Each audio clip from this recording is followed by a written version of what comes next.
Olá, com muito prazer apresentaremos a vocês agora o vídeo na sequência Decifrando a Bíblia. Como disse, com muita propriedade o crucifixo está ali às minhas costas, né, na parede. E vamos provar a vocês, nós temos três coisas importantes. A primeira delas é que nós temos um script.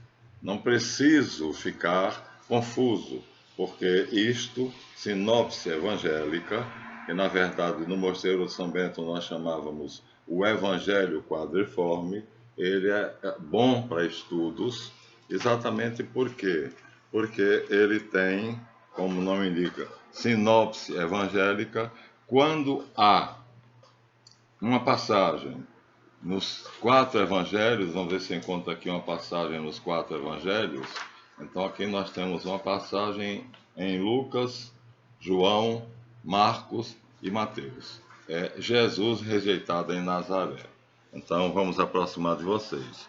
Aqui nós temos então, né? Onde é que está o título? O título está aqui, do lado de cá. Jesus rejeitado em Nazaré. Então nós temos aqui em Mateus,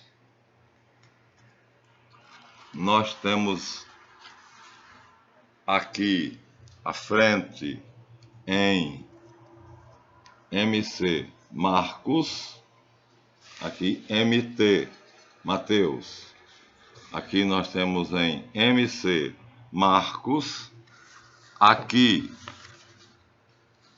nós temos LC Lucas e aqui nós temos JO João. Ou seja, aqui está uma passagem que existe nos 4 evangelhos, inclusive no Evangelho de João, que não é sinótico, e aí a vantagem desse livro é que ele vai mostrar a rejeição de Jesus na sua cidade natal. Na verdade, ele nasceu em Belém, mas foi criado em Nazaré. Passou pouquíssimo tempo em Belém e foi criado em Nazaré. Então, isso é uma vantagem muito grande, porque eu estou seguindo esse roteiro. Esse roteiro foi organizado com a finalidade da gente não ficar procurando em um evangelista, em outro evangelista, porque tem o tema de que trata, no caso ali, Jesus rejeitado em Nazaré, tem Mateus, Marcos, Lucas e João. Se você quiser ler a passagem em Mateus, está ali, é o primeiro. Se você quiser ler em Marcos, é o segundo relato. Se você quiser ler em Lucas, é o terceiro relato. E se você quiser ler em João, é o último relato, né? Então, assim, isso aqui se torna algo extremamente útil, né? Aqui nós temos outra passagem, né? Mas não tem título. Eu gostaria de mostrar passagens com títulos. E o cumprimento da lei, Jesus como mestre, Mateus, Marcos, Mateus, Marcos. Então, dependendo do lugar, só tem alguns evangelistas. Então, a vantagem aqui é, portanto, que eu já tenho um script. E esse script, onde foi que ele parou? Nós paramos esse script exatamente no lugar onde, no caso de Jesus, indo um pouquinho para trás, São Lucas diz que, resumo da vida oculta em Nazaré, São Lucas diz que Jesus, aqui embaixo no rodapé, crescia em sabedoria, estatura e graça diante de Deus e dos homens. Lucas 2:32, né?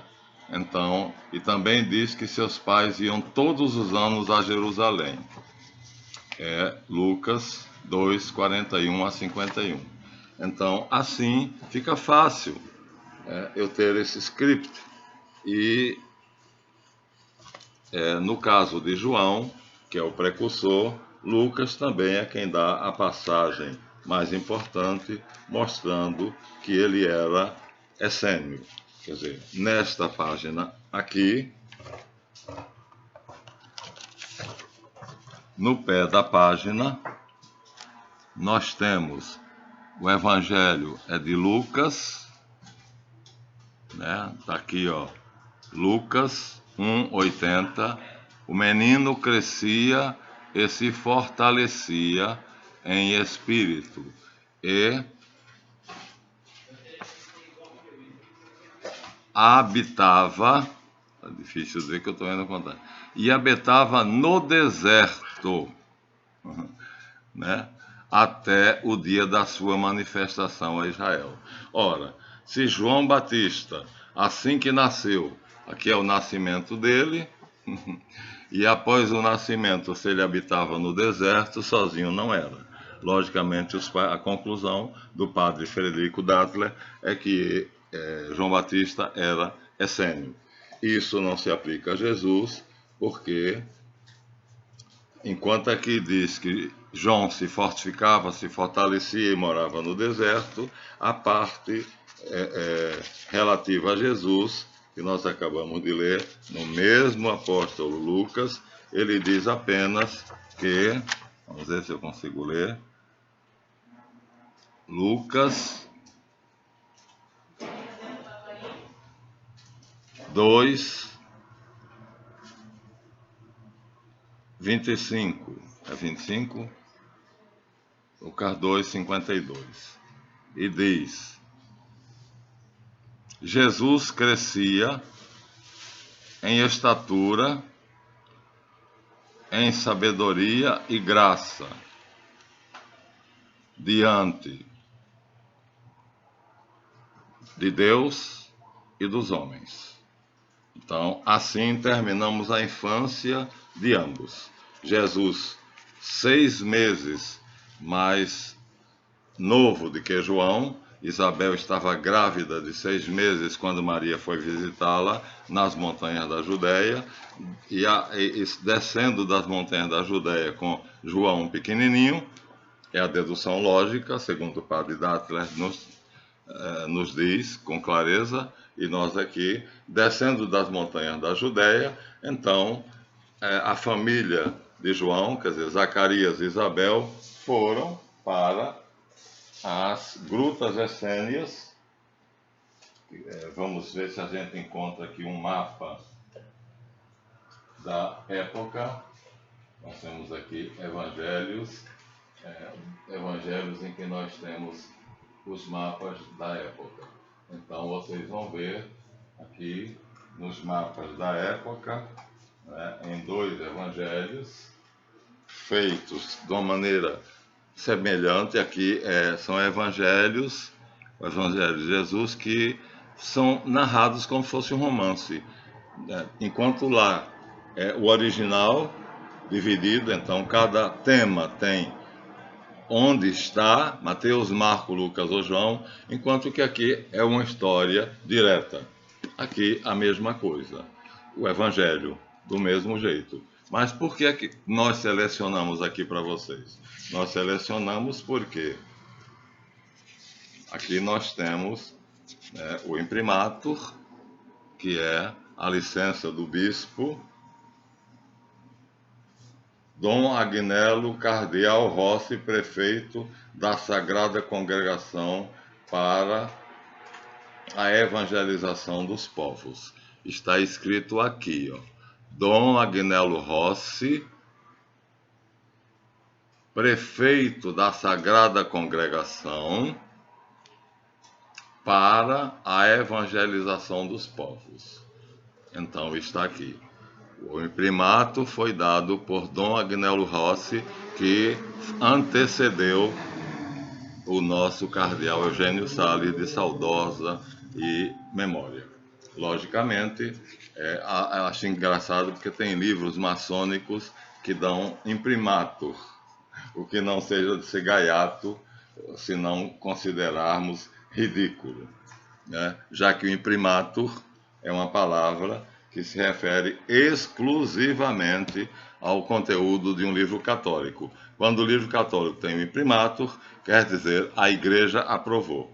Então aqui nós temos Judéia, aqui nós temos Pérea, aqui nós temos a Decápolis, aqui nós temos o Lago de Genezaré, o Mar da Galileia, logo em cima a Galileia, que é onde Jesus fez o seu quartel-general, Samaria, território proibido aos judeus, dos samaritanos.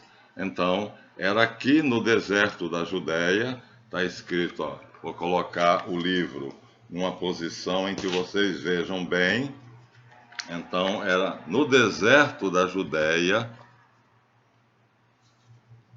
vou botar o dedo, ó, deserto de Judá. Vou aproximar bem, ó. Deserto de Judá, aqui perto do lago, né? Perto do lago, não de Genezaré, mas aqui é outro lago. Então, na verdade, é o Rio Jordão que vai formando esse lago, né? O lago de Ru, aqui, não sei, aqui é Qumran, Belém. Jesus teria nascido aqui em Belém de Judá. Deixa eu ver se vocês conseguem ver, né? Em Belém, né? Da Judéia. E depois foi para onde? Foi para Nazaré. Betsaida, não estou tão... Mandaba, Emaús, Jerusalém, Betânia, Belém, Hebron. Depois ele foi para Nazaré, onde ele foi criado, Samaria, Monte Garizim e... Deixa eu ver se eu consigo ver, se não mostrarei no outro. Betsaida, Gerasa de novo, Filadélfia, Madaba, Maqueronte.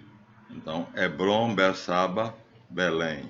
Belém está bem claro. Belém, Betânia, Jerusalém, Emaús e Jericó. Então, essas cidades estão aqui muito claramente visíveis, pontilhadas em preto. Jesus nasceu onde? Em Belém. Todo mundo sabe. Em Belém de Judá. A palavrinha está aqui. Aqui, ó. Em Belém da Judéia. Foi aqui que ele nasceu. Mas ele foi morar, depois que ele nasceu, ele foi morar em Nazaré. Vamos ver aqui se no próximo mapa nós vamos encontrar Jesus em Nazaré. Nós temos, graças a Deus, está aqui. Então, mostrando a vocês, tá vendo? É o mesmo mapa. Aqui está dando o Lago Tiberíades, né? O Lago Tiberíades, Gerasa, tá vendo, ó? Gerasa, Tiberíades, e aqui nós temos um pontinho preto com a palavra Nazaré. Então, aqui que Jesus foi morar. Vamos ver se nesse a gente encontra Belém. Bom, Samaria, o território proibido para os judeus. Nem os samaritanos iam para Jerusalém, nem os judeus iam para Samaria. Então, havia um ódio mortal. Jerusalém está aqui embaixo. Será que eu apontei direitinho? Tá, sim. Nesse ponto preto aqui, ó. Jerusalém. Embaixo de Jerusalém, precisamente embaixo de Jerusalém, nós temos Belém. Então, um pontinho preto, Jerusalém, e um pontinho preto aqui, Belém.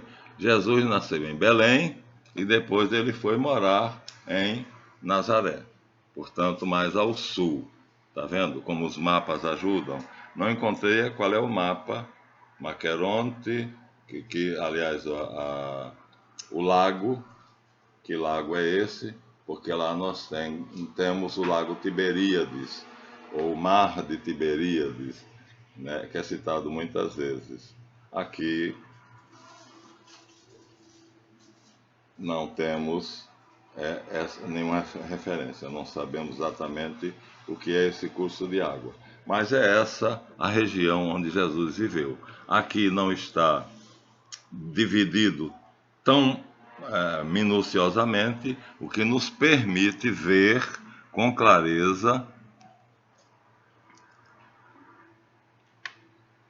Nazaré, esse ponto preto aqui, ó, esse ponto preto está escrito aqui, ó. Deixa eu aproximar bem para que você, ó, Nazaré é o ponto preto aqui, porque aqui é o lago de Tiberíades. E então aqui nós temos Nazaré, onde Jesus viveu. E nós temos o lugar abaixo de Jerusalém, onde Jesus nasceu. Então aqui nós temos dois pontinhos pretos. Um deles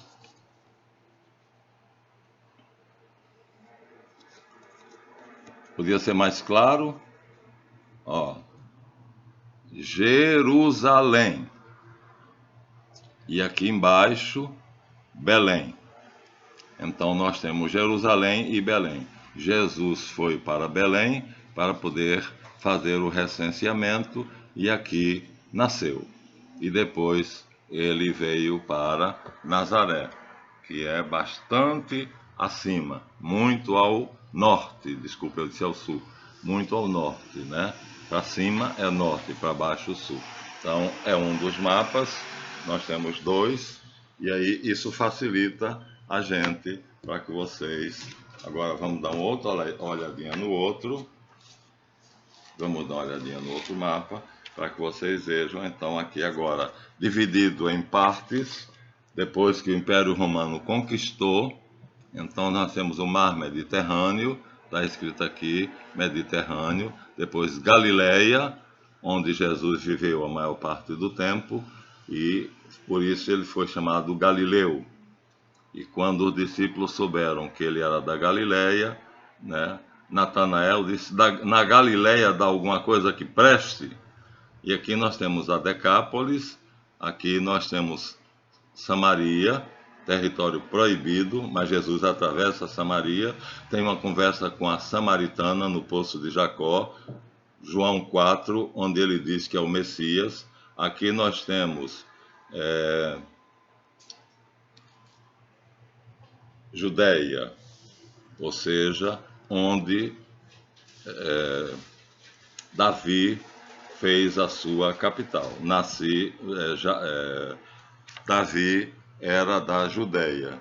Então, aqui nós temos de novo Belém, mas muito pequenininha. Então, naquele mapa é bem melhor, porque Belém aqui está bem pequenininha. E como Jerusalém é mais em cima, então nós vamos encontrar aqui na ponta do meu dedo Jerusalém.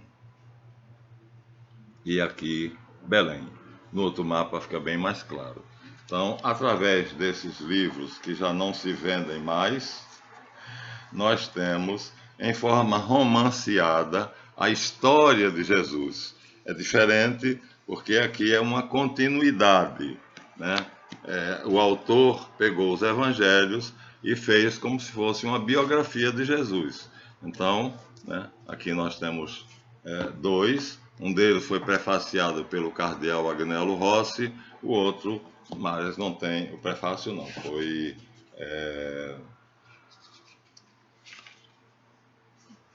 não foi prefaciado. O imprimato, esse não tem o imprimato. Não tem imprimato, esse não tem imprimato.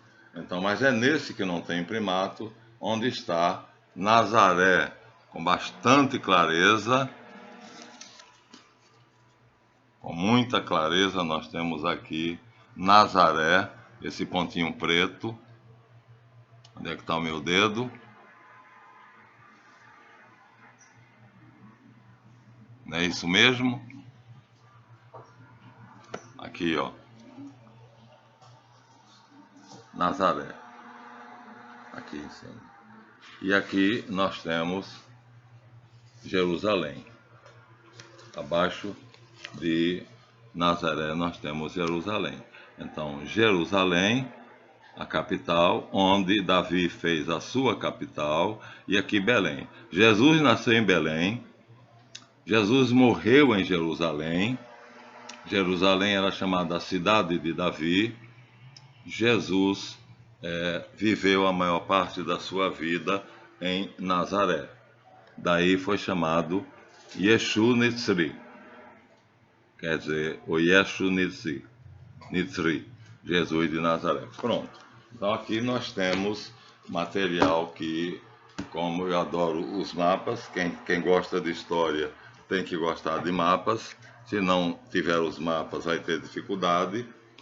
E então nós aqui mostramos a vocês, né, a localização exata de onde ficava Belém, onde Jesus nasceu, que estava fazendo um recenseamento. Nós temos Nazaré, onde ele foi morar. Nós temos Jerusalém, onde ele morreu.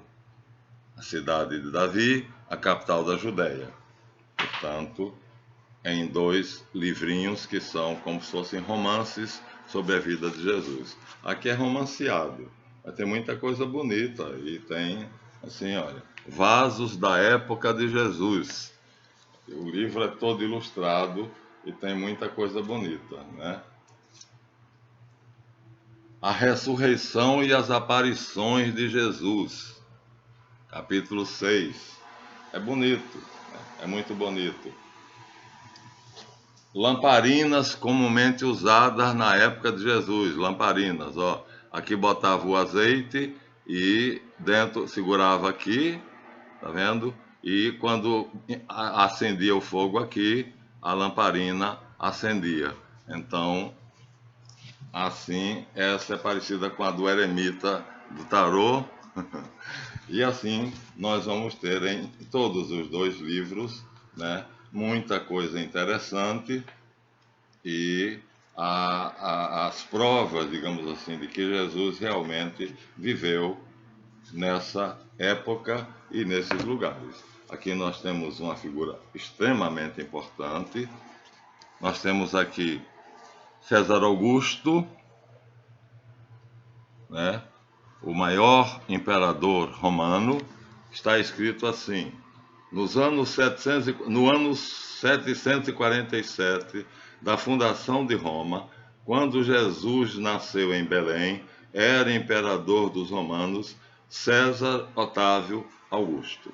Então aqui nós temos Augusto retratado quando Jesus nasceu, no ano 747 da fundação de Roma.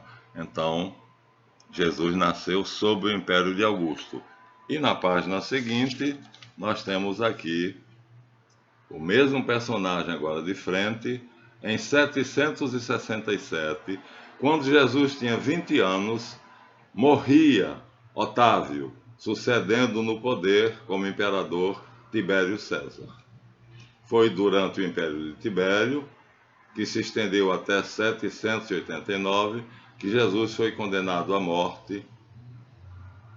Era, então, como vimos, procurador da Judéia, Pôncio Pilatos. Então aqui está César, Otávio, o nome de batismo, filho adotivo de Júlio César, e o nome que ele escolheu foi Augusto, que quer dizer divino. E aqui diz que aqui é o retrato da morte dele, e morto ele, então subiu Tibério ao trono. Jesus tinha 20 anos quando ele morreu. E aqui está, de lado, quando Jesus nasceu, no ano 747. Jesus nasceu, ele tinha essa aparência, era bem mais novo. Então, o mesmo imperador, né, aqui, na época em que Jesus nasceu, Otávio Augusto. Otávio era o nome de nascimento, o batismo. Augusto, o nome que ele tomou para significar excelso, excelente, divino. E aqui está ele de frente, né, quando ele morreu, Jesus tinha 20 anos. Foi sucedido por Tibério. Então Jesus nasceu sob Otávio e morreu sob Tibério. Aqui nós não temos Tibério. De qualquer maneira, nós temos Otávio. Quer de lado, quer de frente. Então, o evangelista achou mais importante retratar Augusto, que foi o imperador na época do qual, durante o reinado do qual, nasceu Jesus. Esse tem poucas gravuras, esse livro tem poucas gravuras, mas aqui uma ânfora, umas das bilhas das 12 que Jesus mandou encher. Enche essas talhas de água. Encheram. E ele abençoou as talhas e a água se transformou em vinho. Então, nas bodas de Caná da Galileia, essa era uma das 12 talhas que vinha até a cintura de um homem, que Jesus mandou encher de água e transformou em vinho, fazendo assim o seu primeiro milagre. Então, é interessante, o livro é muito interessante e todos os dois são ilustrados. Aqui nós temos a planta do Templo de Jerusalém. Aqui ele está o templo inteiro, o terreno do templo inteiro no monte do templo, e aqui está o detalhe que aparece na outra página. Então, isto aqui é isto aqui, o templo em si. E aqui nesta página, mostra o terreno do templo todo. Então, vamos decodificar um pouquinho para vocês. Então, na época de Jesus era assim. Só quem entrava no templo eram as mulheres, ficavam aqui, pátio das mulheres. Aqui era o pátio dos homens e dos sacerdotes. Nesta pedra, os sacerdotes sacrificavam os holocaustos. E aqui só entrava o sumo sacerdote, era o Santo dos Santos. Então, pátio das mulheres, pátio dos homens, pátio dos sacerdotes e a pedra onde era oferecido o sacrifício. Aqui nós temos vamos dizer assim, o templo em si delimitado, porque ninguém podia entrar no espaço do templo, pois seria morto, mas os gentios, pátio dos pagãos, aqui só os pagãos não ficavam aqui, os convertidos, e aqui o pátio onde era feito o comércio, ou seja, aqui as construções onde os sacerdotes ficavam hospedados, como Zacarias, durante o tempo que foi fazer o serviço de limpeza no templo, onde recebeu o anúncio do arcanjo Gabriel, dizendo que dele nasceria João Batista.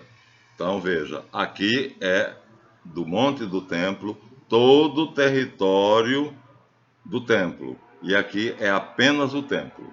Nesse lado aqui é somente o templo. Na porta do templo, aqui, portanto, havia uma placa dizendo: estrangeiro, se ultrapassares essa porta, serás culpado pela tua própria morte. Ou seja, ninguém que não fosse judeu ou convertido ao judaísmo, prosélito, que ficavam aqui, mas nem os prosélitos podiam entrar. Era fechado. Jesus abriu as portas do templo, não só do templo terrestre, mas, como diz o autor da carta aos Hebreus, o templo celeste. Então, 2 livros preciosos que não existem mais, um deles prefaciado por Dom Agnello Rossi. Muito bem.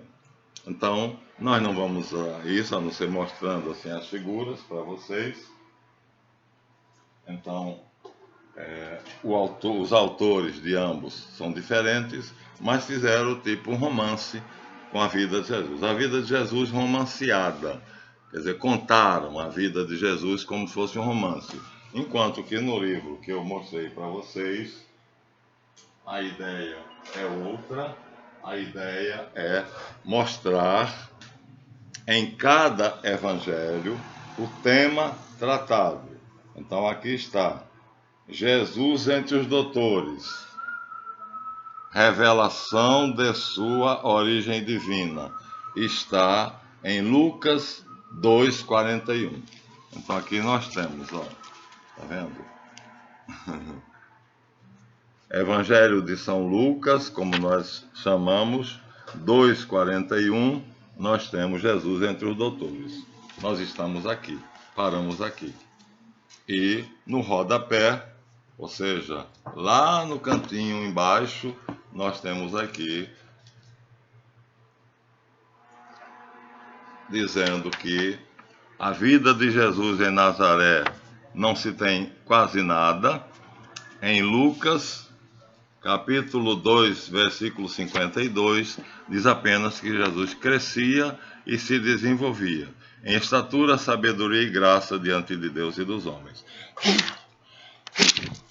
Então, terminamos aqui, né, no episódio passado, e agora começaremos então a vida a vida pública de Jesus. Então, a partir daqui, vamos começar a vida pública de Jesus. Então, temos que prender com esse plástico verde, senão as folhas voam porque estão soltas. Então, aqui começamos a vida pública de Jesus. Começa a sua vida pública. E o que é a vida pública de Jesus? A vida pública de Jesus é quando ele se dá a conhecer para todos. E quem é que apresenta ele ao mundo? Está. Início da vida pública de Jesus. Então, nesse início da vida pública de Jesus, nós temos então, na primeira página, nós temos então pregação e vida particular de João Batista. Então, nesta folha, nós temos pregação e vida particular do precursor, Batista. Nós temos em Mateus 1, 2 a 8. Temos em outro? Não. Aqui tudo isso é Mateus. Mas, se a gente for para a próxima página, então ali a página...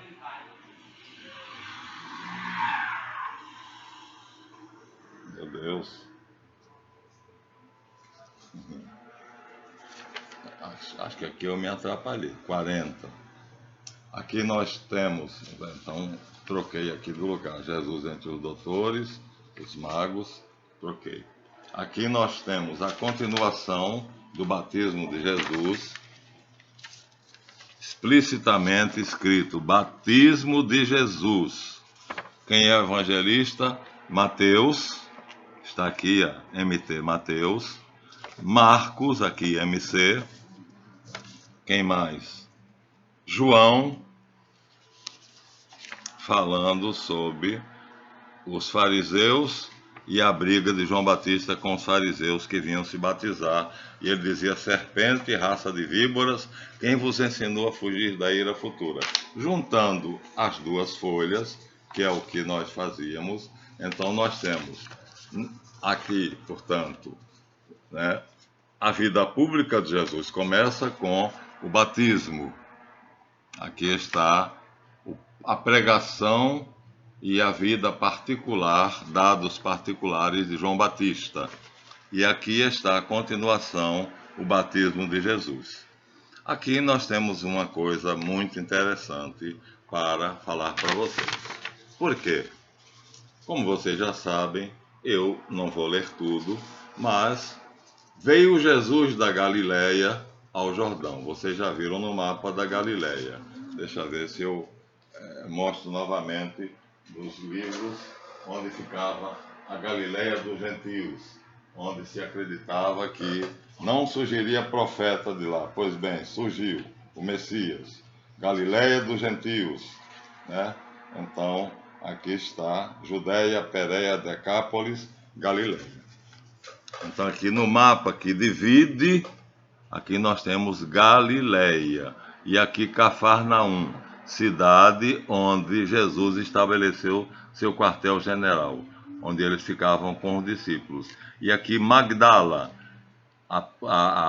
o feudo de Maria Madalena. Ela era uma nobre e não uma prostituta, e se chamava Maria de Magdala. porque essas terras eram dela. O marido a acusou de adultério e conseguiu testemunhas falsas, e assim ela passa o Papa faz uma M, faz uma melequinha e termina aceitando que Maria de Magdala, dona desse território, abaixo da Galileia, próxima de Jesus, portanto, era uma nobre. Maria Madalena era da nobreza da Galileia. E Jesus vai morar na Galileia, perto do lugar onde Maria Madalena tem o seu feudo, tem a sua terra. Como o marido dela, perverso, a incriminou, achou testemunhas falsas e fez com que ela passasse por adúltera, então espalhou-se a ideia de que Maria Madalena era prostituta arrependida. E essa história vigorou, e no século 500 depois de Cristo, um papa, que eu não me lembro quem foi, num sermão célebre, disse isso com toda clareza, fez um elogio a Maria Madalena, a prostituta arrependida, que Jesus percebeu que tinha um entendimento extraordinário das parábolas dele. Ela passou a ter um lugar destacado entre os discípulos de Jesus, e aí daí se tirou duas coisas, duas ilações. Uma, que ela era amante de Jesus Cristo, e outra, que ela era mais inteligente e compreendia mais as parábolas de Jesus, os ensinamentos de Jesus, do que os próprios apóstolos. Então, nenhum dos 12 apóstolos, exceto São João, o evangelista, não o batista, tinha tanto conhecimento e tanta compreensão das parábolas e das palavras de Jesus como Maria de Magdala, Maria Madalena. Era uma nobre, mas ela passou a história como a prostituta arrependida, porque o marido fez uma armadilha e, usando um oficial romano, né, flagrou eles dentro do quarto dela. Um homem não podia entrar no quarto de uma mulher naquela época, mas como era um oficial romano e era amigo do marido dela, eles combinaram de tal maneira que o marido fez com que o oficial romano entrasse no quarto de Maria Madalena, e o marido, sabendo da hora certa, entrou no quarto. Os dois estavam vestidos normalmente, mas para ele, e já combinado com o oficial romano, aquilo teria sido uma prova de que os dois iam tirar a roupa, ficar nus e iriam para a cama. E apenas por essa mera suposição, Maria de Magdala foi julgada e teria sido apedrejada, se não fosse uma nobre, mas ela era da nobreza. Magdala era um feudo, como Vila dos Teles, como Duque de Caxias, era um feudo que pertencia a ela. O marido, com essa estratagema, ele tomou dela as terras dela e fez com que ela passasse por uma adúltera, uma prostituta. Um erro gravíssimo cometido por um papa no século V, ou seja, no ano 500 depois de Cristo. E aí o papa disse, numa pregação, que Maria Madalena era a pessoa que mais entendimento tinha dos ensinamentos de Jesus. Verdade. Isso suscitou dos apóstolos ciúme. Até porque Jesus, segundo a tradição, a sagrada tradição, beijava Madalena na boca. Mas olha, até hoje na Rússia, os homens se beijam na boca porque é um sinal de que é sincero. Ou seja, se eu tenho uma amizade sincera por uma mulher ou por um homem, eu a beijo na boca. Não há aqui a noção de erotismo dos nossos dias. Nos tempos de Jesus, beijar na boca significava que aquele beijo era sincero.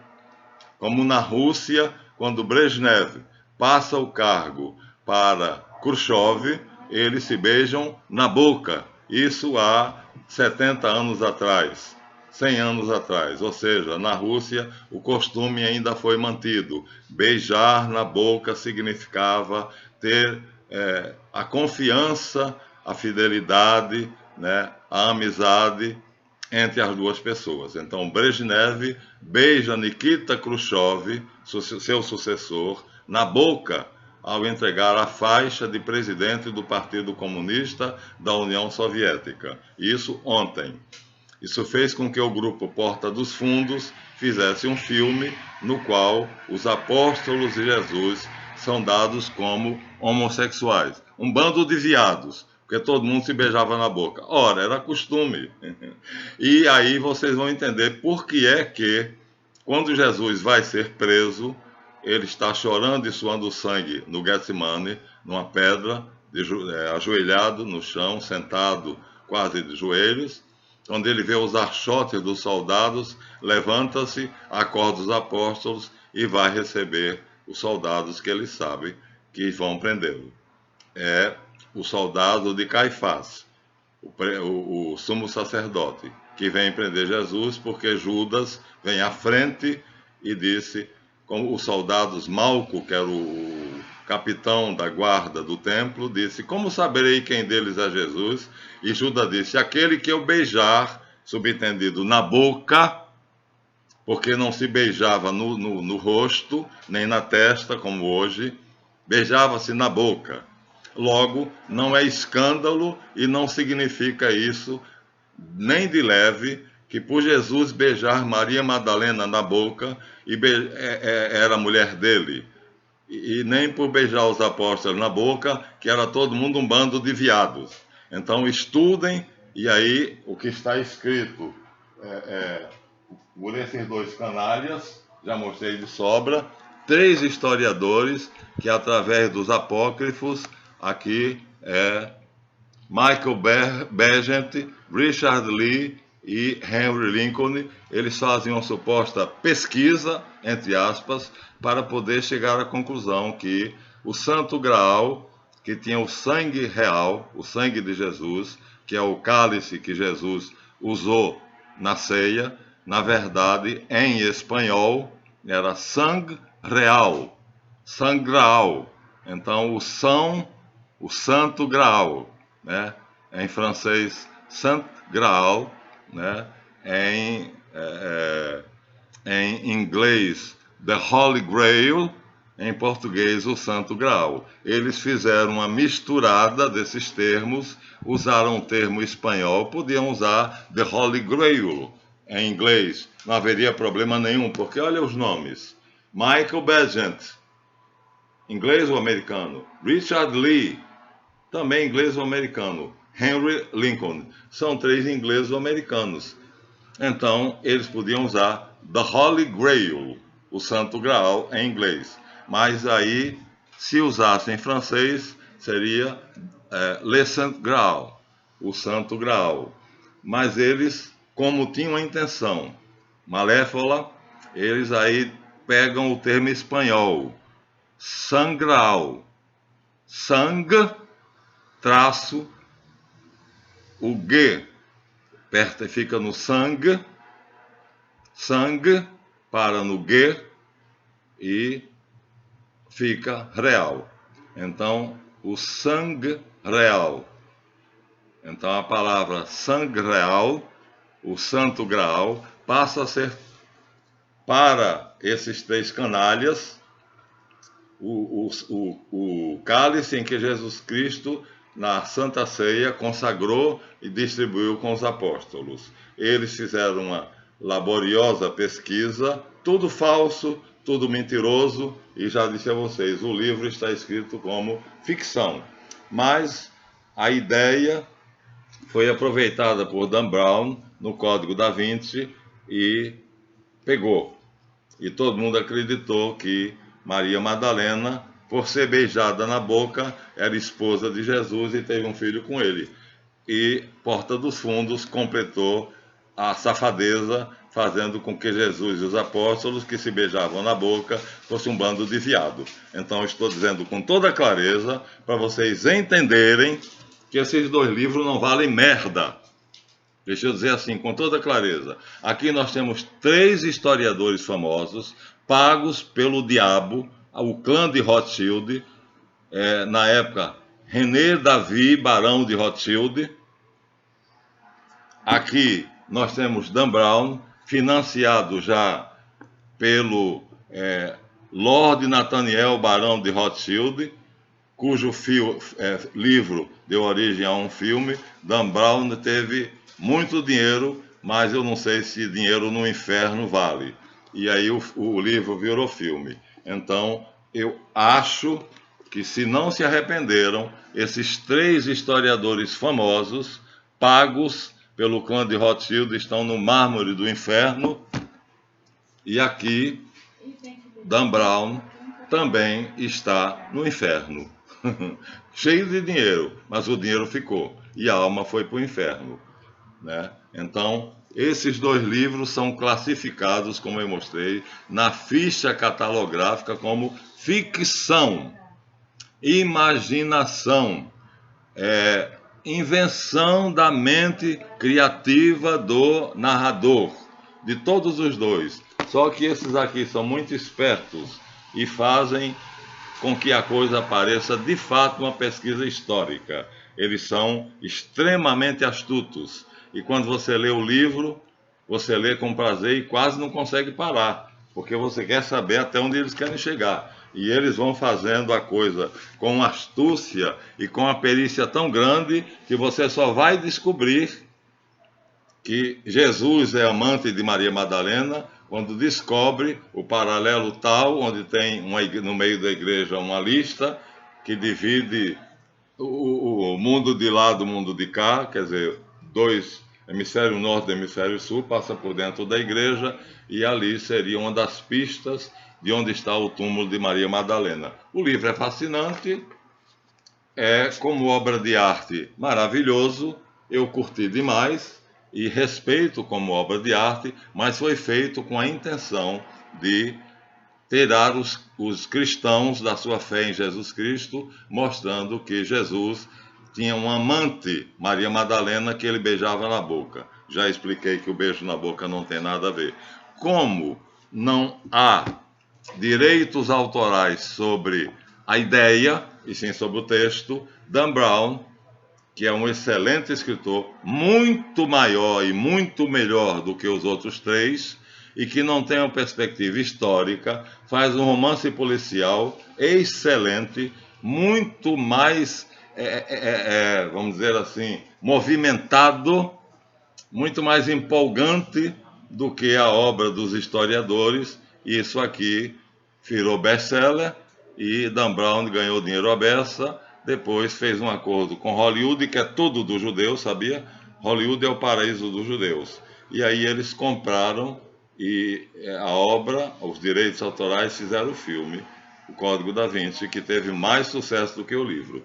Ou seja, os autores desta pesquisa tentaram processar Dan Brown porque copiou o que estava aqui. Não copiou, porque não há direitos autorais sobre a ideia, e sim sobre o texto.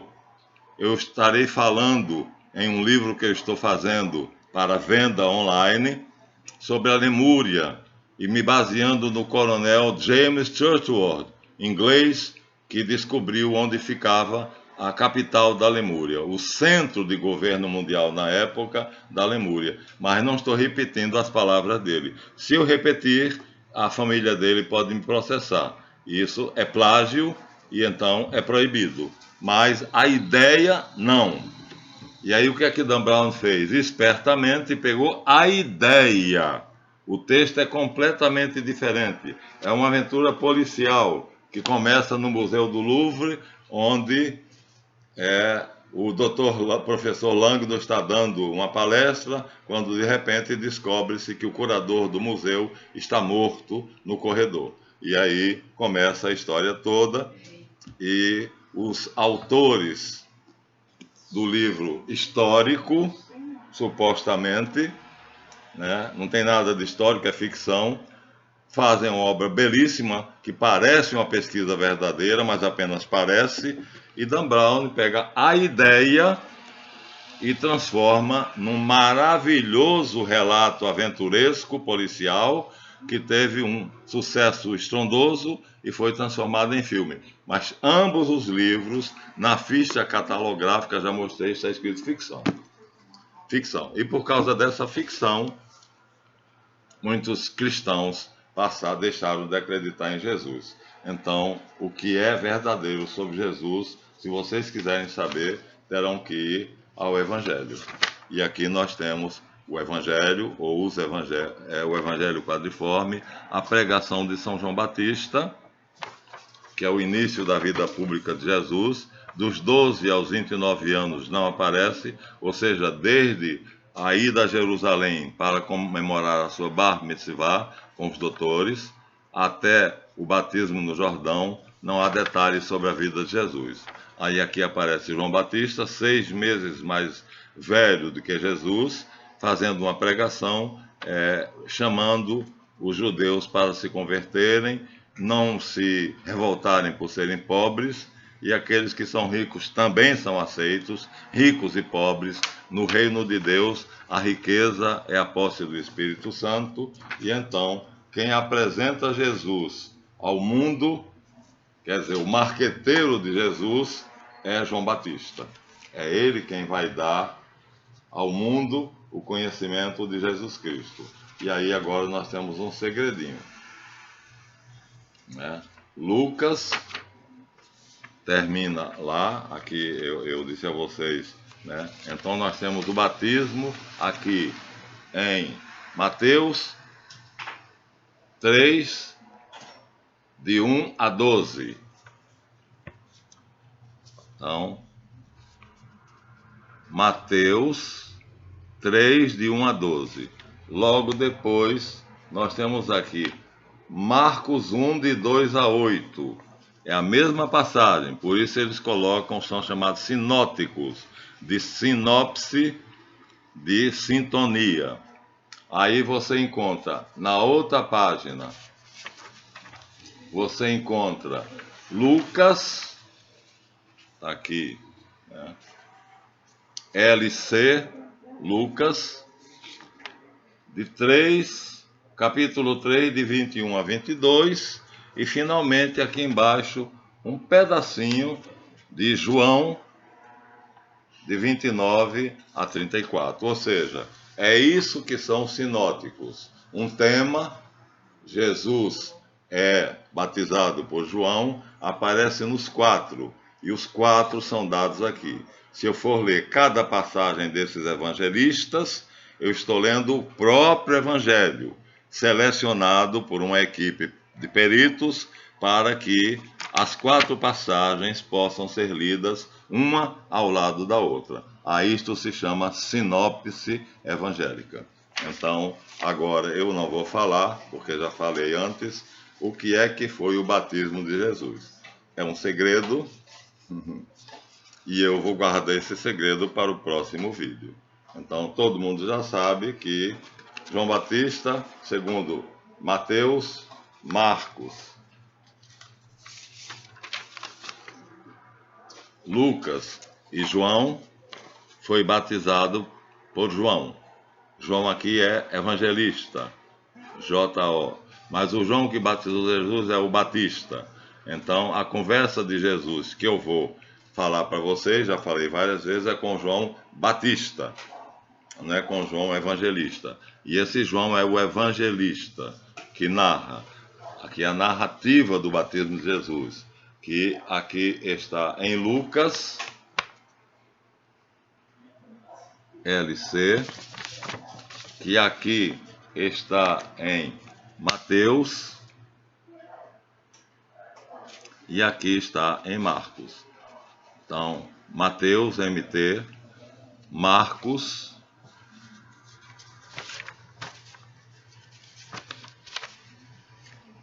Lucas, pequenininho a passagem, e João, pequenininha também a passagem.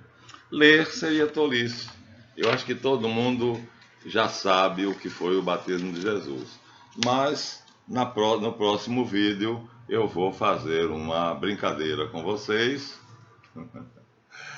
Eu vou ler uns pedacinhos para dizer a vocês, vocês já sabem, quem viu os meus vídeos, Quem vê o canal Guia dos Perplexos Decifrando a Bíblia já sabe o que foi o batismo de Jesus, né? E aí eu vou falar mais uma vez sobre isto, e aí vou falar com autoridade, porque fiz uma longa pesquisa, uma pesquisa séria, não uma pesquisa safada, como foi feita aqui pelos canalhas que foram pagos para isto por Davi René de Rothschild, barão de Rothschild, pagou a eles para fazerem isto e eles fizeram com maestria. Mereceram, viu?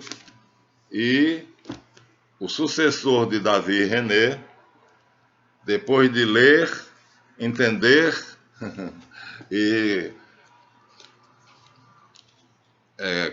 vamos dizer assim, esquematizar como isso poderia ser feito de uma maneira mais atraente, então ele escreve o livro O Código da Vinci, que é completamente diferente. O assunto é o mesmo, Maria Madalena é amante de Jesus, só que a ideia não tem direitos autorais. Eu não tenho direitos autorais sobre minhas ideias. Eu tenho sobre meu texto. Os textos são meus. Se alguém copiar, eu posso processar e mandar ele tirar da internet. Mas a ideia não. Por isso eu falo nos meus textos da internet, do canal Guia dos Perplexos, que é meu canal, eu falo sobre coisas que outros falaram, mas não com as palavras dele, porque é o texto, é a palavra que tem direitos autorais. Eu não posso copiar um texto. Isso é plágio punido como crime. Mas a ideia não tem direitos autorais. A ideia não é de ninguém. A ideia pertence a todos. Quem souber falar sobre aquela ideia, então pode falar. Aqui nós temos a sinopse epistolar. Aqui nós temos os dois livros dos dois canalhas, né? E terminaram brigando, e os de cá quiseram ganhar o dinheiro que esse daqui tinha ganho muito dinheiro, quiseram ficar com um pedaço da fortuna dele, ele ganhou e saiu rindo do tribunal, saiu rindo da cara deles. Porque não existe direito autoral sobre a ideia. O direito autoral é sobre o texto ou sobre o discurso. O que eu estou dizendo aqui, se alguém repetir, eu poderei processá-lo e tirar o vídeo dele do ar. E se eu escrevo algum texto, eu tenho muitos textos escritos, e agora vou fazer junto com meu Correlet, meu instrutor, meu neto, uma plataforma que ele está criando, porque eu só faço gravar, só sei gravar. O resto é com ele.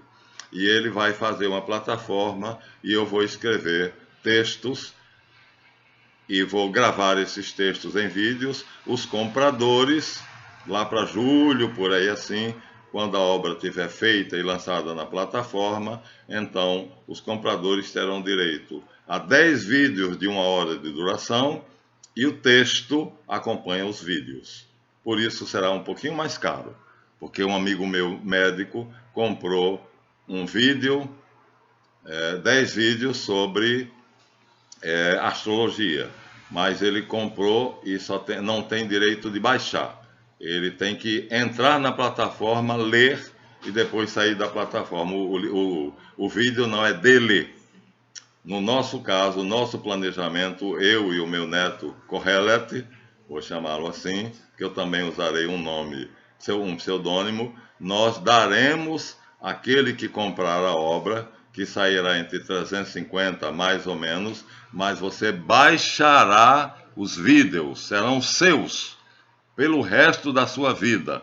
E como bônus, você receberá o texto acompanhando a obra, os vídeos. Portanto, você terá propriedade pelos R$350, você estará pagando por 10 vídeos de 1 hora cada um, e muita coisa que nos vídeos não tem, mas os vídeos é o texto base, mas eu acrescento no texto, né, no script, coisas que nos vídeos eu não digo, exatamente porque o pulo do gato não se ensina.